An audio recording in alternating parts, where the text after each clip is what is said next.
Ito yung ginawa namin kanina. So hindi ko na napatasin nyo kung paano gawin. So itong paglilinis ng AGR, ito AGR niya. Ang AGR. So, tatanggalin mo to lahat. Tatanggalin mo to. Tapos yan. Doon. Tanggalin mo yung lahat.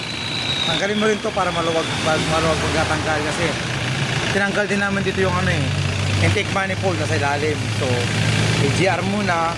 Abot hanggang doon. Abuan yung lahat hanggang doon sa intake manifold. Nasa ilalim, tanggalin mo rin to, tsaka yung throttle body yan. So lahat yan, tatanggalin mo yun. So binaklas namin yan ng umaga, banda mga 8:30, tapos kami ng 3:30. Yan. Mahirap po kasi punong-puno yan, no? Yan, Hilux 2GD. Modelo po yan, modelo. Yun lang. Mag-rotis muna kami niya. Siya muna pag-driving ko kasi pagod na ako mag-drive. Lagi-lagi lang ako pag-drive yan. Siyempre ngayon mamahinga muna ako. Siyempre, drive din na. Wala na talaga. Yan. Dito na nag-service ka po na? Yes, sir. Ano, chicken biryani? Shawarma yan. Huh? Shawarma. Bakit tawaran si biryani? Biryani higit eh.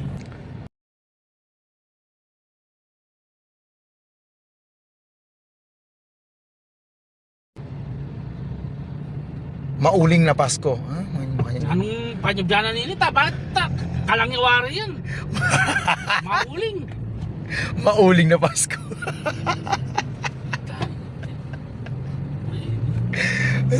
Guys, kung kayo po Kapampangan, pakitagalog lang po yung Tagalog ng mauling na Pasko.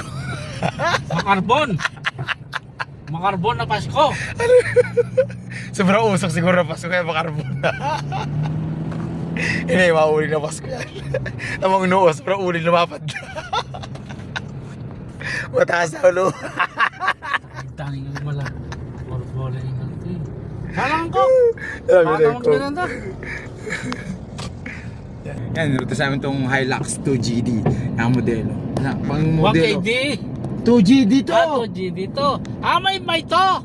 Tapos, 2GD to. mahirap yung niya, magtanggal ng EGR, tsaka ng clean throttle.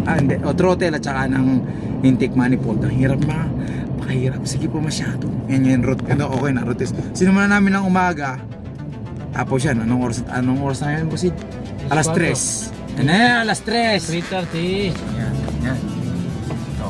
Maganda siya. Tsaka ito yung... Ang maganda, Pogi. Maganda yung yan. Yan si